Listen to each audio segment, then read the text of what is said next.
and welcome to the Divorce Lab. We're a group of independent professionals working to help educate the public on various topics related to divorce. I am Carrie Goldring, a certified divorce lending professional who specializes in mortgage planning. And I'm Mark Avezai. I'm a certified divorce financial analyst. I work primarily in Troy, Michigan. Hi, I'm Jim Chryssikos. I'm a family law attorney and mediator located in Troy, Michigan. So let's get started with today's show. And I'll also introduce our guest expert today, Benjamin Bershad. He does business valuation and typically dealing with divorce. Ben works mostly in Michigan. To correct me if I'm wrong, Ben. That is correct. So Ben helps us out on cases from time to time when we have clients who own small or large size businesses. So we're gonna actually talk a little bit today. Jim just was talking with a client about a case that he's working on. So I'll let Jim kind of take it over here. Thank you. So Ben, what I was thinking as we were coming into this discussion was I had a meeting actually this morning with a potential new client. Both she and her husband own a business, reported to be small businesses, but that doesn't mean that the revenue isn't large.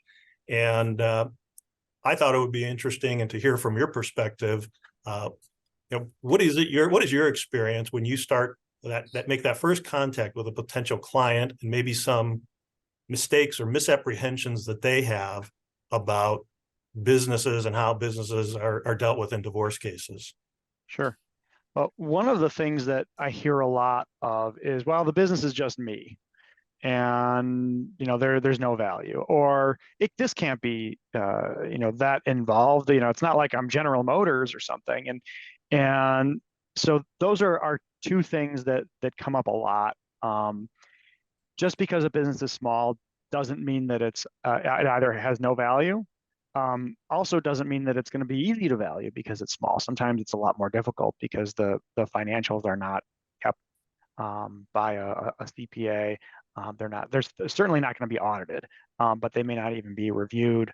And that's one of the challenges that we deal with in small business valuation, which is the vast majority of what I do. I'm not valuing General Motors. I'm not getting called to value public companies real often.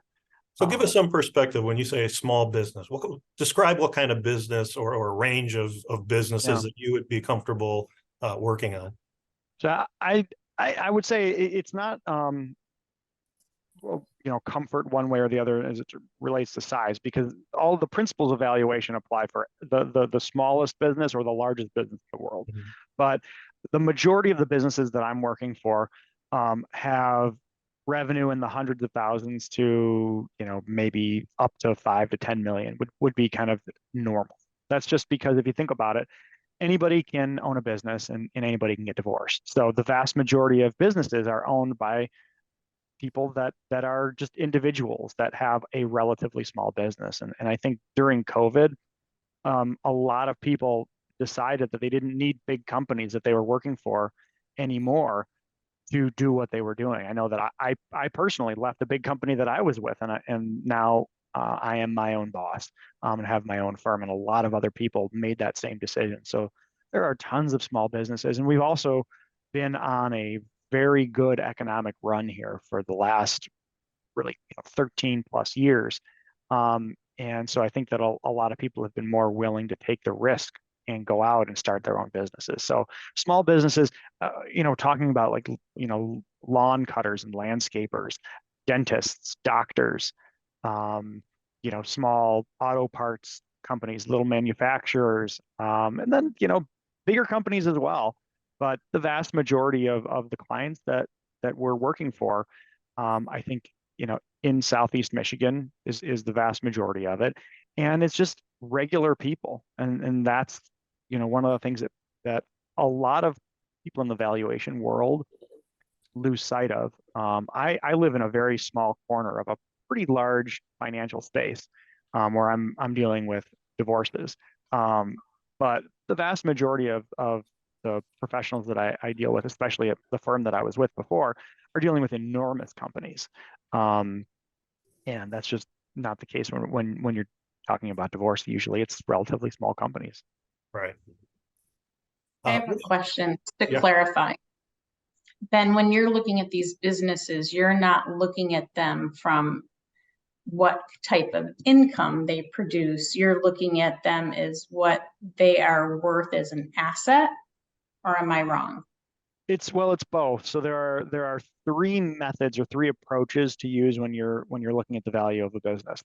The first one is what we call the asset approach, and that's looking at essentially the stuff that the company owns minus what they owe to the outside world. So it's very analogous to if you're thinking about the equity that you have in your home, is what's your house worth minus what's your mortgage on it. So that's one of the ways to look at the value of a business. That works well with a holding company, with real estate holding companies, with equipment holding companies, with companies that don't generate a lot of cash flow. And the reason that I draw that distinction with not a lot of cash flow is the things that generate a lot of cash flow are generally intangible assets, and intangible assets don't just show up on your balance sheet. So we start with a balance sheet when we're doing that type of asset approach, and we're saying, okay, what are all the things that are listed on there under assets, minus what are all the things that are listed as liabilities. That's a starting point for the asset approach. The next way to look at valuation is more of a market-based approach, where you say, okay, well, this is a business. This is a relatively cookie-cutter business. There are lots of other companies that are similar to it. What have those companies sold for? And that's like if you're talking about people that are day traders, they know things like PE ratios. They might look to say, okay, well, PE ratios for a software company might be, make up a number, 7 times, and this company, if you apply that same 7 times PE ratio, would be worth X. That's not what we're doing in the small company valuation world. We're using different multiples, EBITDA multiples, and revenue multiples. But essentially, we have databases that we can look to for companies that have been purchased. And if you're in an industry where there are comps, so going back to the real estate example, we would look for comps and dental practices, or a Burger King, or something that's like a relatively cookie cutter business.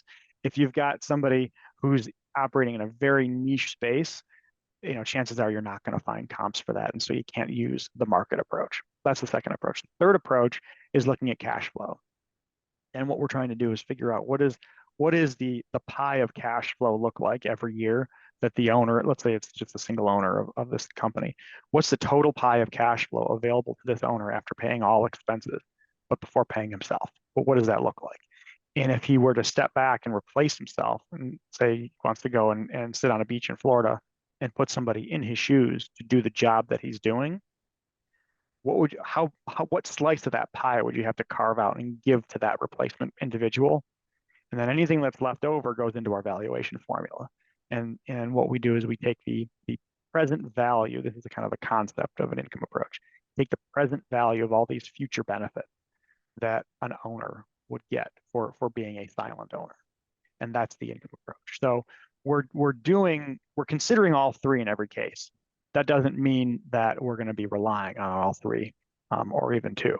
Sometimes it's just one that's applicable.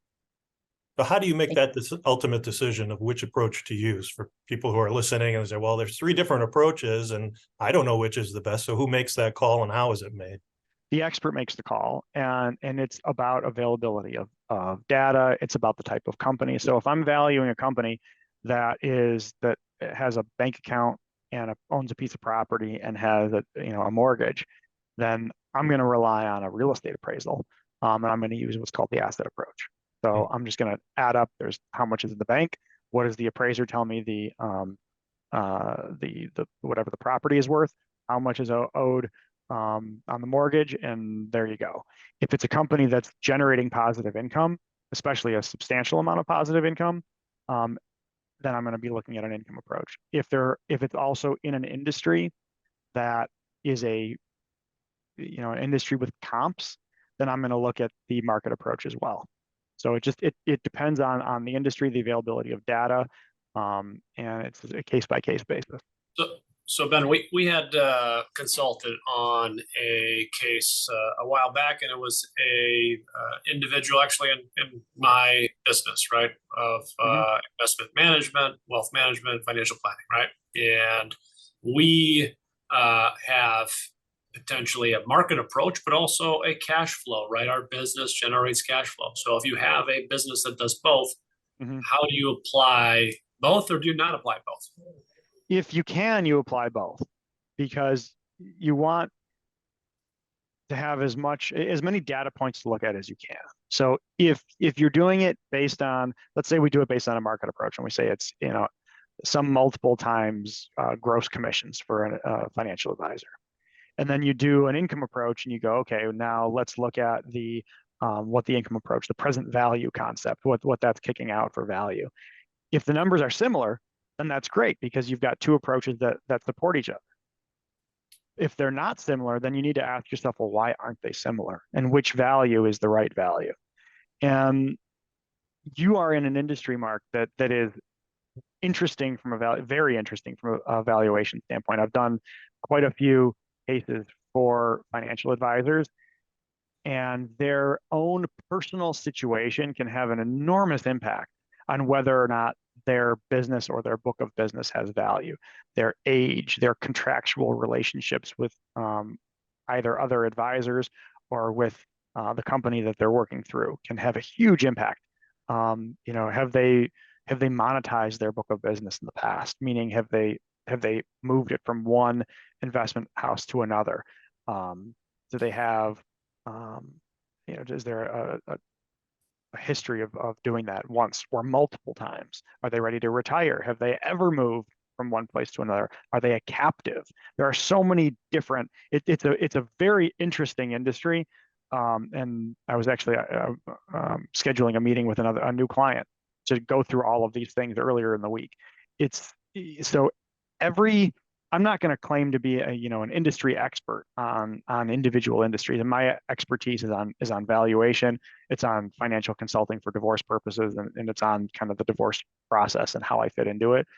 I've certainly handled certain industries more than others, and that's one of them I've looked at a number of times. And you need to be able to get up to speed in industries that you haven't worked in before, and really dig in and understand what are the value drivers for each one, because if you don't, you could really get it wrong.